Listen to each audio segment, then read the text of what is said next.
Bueno, hola de nuevo a todos, bienvenidos a este cuarto y último módulo del AGA Live 2020, este AGA Live tan especial que estamos celebrando todos juntos desde diferentes puntos de España y sin poder estar donde debía ser, donde teníamos previsto estar, que era en Chicago. Las circunstancias nos han obligado a estar aquí, pero yo creo que el objetivo está cumpliendo, que es intentar acercarnos a todos, acercarnos a todos los abstracts de mejor valor o de mayor interés que se han presentado o que se hubieran presentado este año en la AGA. Antes de seguir con este módulo, quería pasar a la parte de agradecimientos. Agradecer primero al resto de los compañeros que han participado, por supuesto a Miki Sanz, el otro coordinador o moderador de este AGA Live, a los otros reporteros como son Pablo, Alicia y Marga y, por supuesto, al que ahora presentaré, que es Paco Mesonero. Antes de pasar al tema de hoy, quería seguir agradeciendo, por supuesto, a la Junta de GTQ, que ha confiado en que siguiera adelante este AGA Live, a la gente de Congresos 21 y de Three Ways, que es la empresa que hace posible que os estemos trasladando esta información, y, por supuesto, a Janssen, que son los patrocinadores de este AGA Live 2020 y que su compromiso se ha mantenido a pesar de las circunstancias que se han dado. Sin más preámbulos, vamos a pasar a este cuarto y último módulo, último módulo que hemos decidido llamar Miscelánea, y con nosotros tenemos al doctor Paco Mesonero. Buenas tardes, Paco, Hola. joven médico del Hospital Ramón y Cajal de Madrid, de la Unidad de Enfermedad Inflamatoria, compañero y discípulo del doctor López San Román y una gran persona y un gran gastroenterólogo. Paco nos va a presentar en 4 partes distintas este cuarto módulo de Miscelánea, y vamos a empezar por el primer módulo, que es el módulo de etiopatogenia. En este primer módulo, el primer trabajo era sobre el proyecto GEM para identificar marcadores proteómicos en pacientes con enfermedad de Crohn. Cuando quieras, Paco, nos comentas por qué nos ha parecido interesante este póster. Sí, en este congreso americano se presentaron más resultados del GEM Project, que se trata de un proyecto muy ambicioso liderado por Canadá, que tiene por objetivo fundamental evaluar factores implicados en la etiopatogenia de la enfermedad de Crohn, y muy especialmente factores genéticos y microbianos. Para ello utiliza una cohorte de individuos sanos que se supone que están en riesgo de desarrollar la enfermedad por tener antecedentes familiares. Lo que hicieron en este trabajo fue evaluar si una firma sérica de proteínas podría estar asociada al riesgo de desarrollar la enfermedad. Y para ello incluyeron a 74 individuos de esta cohorte que ya habían desarrollado en este periodo la enfermedad y los aparearon con controles de sujetos que no la habían desarrollado hasta esa fecha, de la misma edad y sexo. Analizaron un total de 445 proteínas y finalmente lo que encontraron los autores es que 7 proteínas, que son las que se muestran en esta tabla, se encontraban asociadas al riesgo de desarrollar la enfermedad. Estas proteínas, que entre sí no tienen un nexo en común, es decir, no pertenecen a la misma familia de proteínas ni están implicadas en una ruta fisiopatológica, sí tienen en común que se encuentran participando en la respuesta inmunológica, concretamente contra agentes microbianos.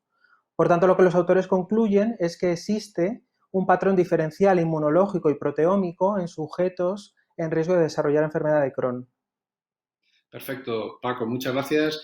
¿Tú qué opinas? ¿Piensas que esto va a ser algo que realmente va a ir adelante, la clínica, y va a ir adelante pronto? Lo digo porque llevamos casi 20 años o 15 años oyendo hablar de la proteómica, la enfermedad inflamatoria, y yo creo que es de lo que más se ha hablado y menos se ha llevado a la práctica. ¿Tú qué opinas sobre esto? Yo creo que tiene fundamentalmente 2 puntos de aplicabilidad. Primero, intentar poner más luz a qué factores están implicados en el desarrollo de la enfermedad, y probablemente tendrá mayor implicación cuando esto se conozca, poder identificar la enfermedad más precozmente y poder modificar su evolución. Yo es ahí donde quizá le veo más la aplicabilidad. Perfecto. Bueno, ya veremos a ver luego más adelante si esto finalmente aterriza en la práctica y realmente es de utilidad. Ojalá sea así. El siguiente trabajo, Paco, es sobre la epidemiología de la enfermedad inflamatoria en personas que migran hacia Dinamarca, un estudio poblacional. Cuéntanos un poco qué es lo más interesante de este trabajo, Paco. Pues es un trabajo, a mí me parece muy bonito, es un estudio que pretende evaluar cuál es la influencia que tiene el medio ambiente en el desarrollo de la enfermedad de Crohn, y para ello se basan en la incidencia de desarrollo de enfermedad inflamatoria intestinal en una población inmigrante de Dinamarca. Los autores, es un estudio retrospectivo y basado en el registro civil danés, y lo que hicieron los autores fue seleccionar 3 poblaciones. La primera eran inmigrantes de primera generación, que ellos llamaron, que eran personas que habían emigrado de otro país y que vivían actualmente en Dinamarca. Para estos pacientes recogieron fundamentalmente el país de procedencia y los años que llevaban en Dinamarca. Una segunda población que los autores denominan inmigrantes de segunda generación, que eran los hijos de los inmigrantes de primera generación, y el grupo control, que eran los daneses nativos de padres daneses. Y lo que hicieron fue evaluar en cada subgrupo cuál era la incidencia de enfermedad inflamatoria intestinal durante un periodo de unos 40 años. Y encontraron datos muy curiosos, y es que los inmigrantes de primera generación tenían una incidencia de enfermedad muy similar a la de su país de procedencia, pero conforme llevaban años viviendo en Dinamarca, esta incidencia se aproximaba más a la de los daneses, que recordamos que es una incidencia alta. De tal manera que aquellos que llevaban más de 20 años tenían una incidencia muy parecida a la de los daneses. Y, a diferencia de los de primera generación, los inmigrantes de segunda generación ya tenían de base una incidencia de enfermedad muy equiparable a la de los daneses. Por tanto, los autores concluyen que el factor medioambiental influye sin duda en el desarrollo de la enfermedad. Perfecto. Esto no son datos igual de los de otros trabajos, ¿no? Que parece que ya los inmigrantes de la primera generación, por decirlo así, los que ya van, adquieren enseguida el riesgo, ¿no? de la enfermedad inflamatoria, ¿no? Es un poco diferente, ¿no? Sí, efectivamente, yo creo que estos datos también sería muy interesante realizar un estudio en el cual el país tuviera una incidencia baja para ver si los resultados también se reproducen a la inversa. Yo creo que son datos que aportan más luz, pero indudablemente los resultados no siempre se reproducen igual. Sin duda. Estaría bien saber el riesgo al revés, ¿no? De los daneses que emigran fuera Exacto. de Dinamarca, a ver qué pasa. Luego, el siguiente trabajo es un estudio sobre la dieta, lo que llaman la dieta inflamatoria y el riesgo de enfermedad inflamatoria intestinal. ¿Qué nos puedes decir, Paco, sobre esta dieta inflamatoria?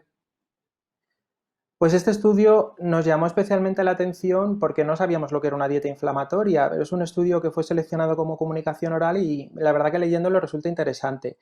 Es un estudio retrospectivo que evalúa el papel de una dieta inflamatoria con el riesgo de desarrollar enfermedad inflamatoria intestinal. Es un estudio americano basado en las clásicas cohortes de población de los profesionales sanitarios, a los cuales de manera regular se les pasaba cada 4 años un cuestionario de hábitos dietéticos. Lo que hicieron los autores fue recuperar esos archivos y seleccionar la presencia de 18 ingredientes, 18 alimentos que ellos ya previamente habían analizado que se encontraban relacionados con la producción de TNF-alfa.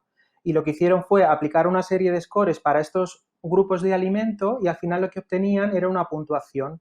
Esta puntuación lo que hicieron fue subdividir a los individuos en 4 cuartiles en cuanto el consumo de dieta inflamatoria tenían, y asociaron estos cuartiles al riesgo de desarrollar enfermedad. Y lo que encontraron fue que, comparando el grupo de individuos que consumían una dieta altamente inflamatoria, tenían un mayor riesgo de desarrollar concretamente enfermedad de Crohn, con un hazard ratio de 1,45 versus los que hacían una dieta poco inflamatoria. Por tanto, los autores concluyen que el consumo de alimentos inflamatorios o de una dieta inflamatoria podría relacionarse con el desarrollo de la enfermedad de Crohn, no así la colitis ulcerosa. Sin duda son datos interesantes que quedan un poco, yo creo que marcan una señal, ¿no? de que existe, por supuesto, un componente dietético, o parece que puede existirlo, y recientemente se han publicado las recomendaciones sobre el estudio de la AGA sobre este tema, ¿no? De la dieta, los riesgos que puede tener los pacientes con enfermedad inflamatoria intestinal, que es la pregunta universal de todos los pacientes en nuestras consultas, para la cual hasta ahora la única respuesta es no parece que haya ninguna dieta que aumente ni disminuya el riesgo claramente, ¿no? Luego hay otro trabajo sobre la dieta con gluten y el riesgo de enfermedad inflamatoria. Otra pregunta que vemos todos los días, ¿no? en nuestras consultas. Exacto, Nacho. Es verdad que los autores en su hipótesis se plantean que algo que no ha sido explorado hasta ahora, curiosamente, porque el gluten aparece en todas las dietas y en todos los pacientes parecen relacionar que el consumo de gluten empeora su enfermedad, los autores se plantean que lo que no se ha evaluado hasta ahora es si el gluten puede causar la enfermedad.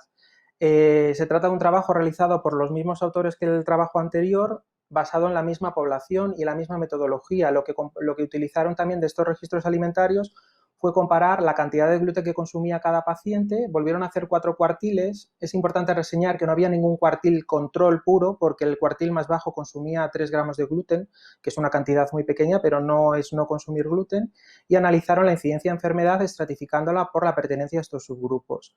Y lo que encontraron esta vez fue un resultado negativo. Ni para Crohn ni para colitis el consumo de gluten fue asociado al riesgo de desarrollar enfermedad inflamatoria intestinal. Esto yo creo que son datos muy interesantes y desde luego nos pueden ayudar a intentar responder mejor a los pacientes cuando nos pregunten en las consultas, ¿no?, sobre la dieta con gluten o sin gluten para su enfermedad inflamatoria. Y ya el último, y muy brevemente, llevamos un pelín justos de tiempo, uno sobre ileitis. Yo sé que en Ramón y Cajal es el centro que hizo el mejor estudio nacional y uno de los mejores que yo he leído nunca sobre la evolución de la ileitis aguda en pacientes vistos en urgencias. ¿Qué nos puedes decir sobre ese trabajo? Pues este trabajo yo creo que evalúa un aspecto que cada vez tiene más interés, que es esa fase de Crohn presintomática que ahora se está estudiando tanto. Es un estudio, una revisión sistemática que analiza cuál es la prevalencia de encontrarnos una ileitis terminal de manera incidental, es decir, pacientes que se realizan una colonoscopia por otra causa. Es un estudio que aglutina la información de 14 estudios y más de 46.000 individuos, y la tasa que reportaban de prevalencia de hallazgo de ileitis fue de un 1,5%, que es un porcentaje bajo. Quizá lo más interesante de este trabajo es que dentro de estos 14 estudios, 8 analizaban a largo plazo cuántas de estas ileitis podían acabar en lo que nos puede resultar interesante, en una enfermedad de Crohn. Pues durante un tiempo medio en el que siguieron a los pacientes entre 1 y 6 años, solo un 3% se pudo confirmar el diagnóstico de enfermedad de Crohn. Por lo tanto, los autores concluyen que la ileitis es un hallazgo incidental poco frecuente y mucho más infrecuente que estas ileitis asintomáticas puedan finalizar en un diagnóstico de enfermedad de Crohn. Perfecto. Pues nada, habrá que seguir investigando sobre el significado real de estas ileitis y si en todos los pacientes se comportan igual, ¿no? Muchísimas gracias, Paco. Terminamos aquí esta primera parte del cuarto módulo de teopatogenia. Os esperamos ver en el siguiente módulo. Hasta luego a todos.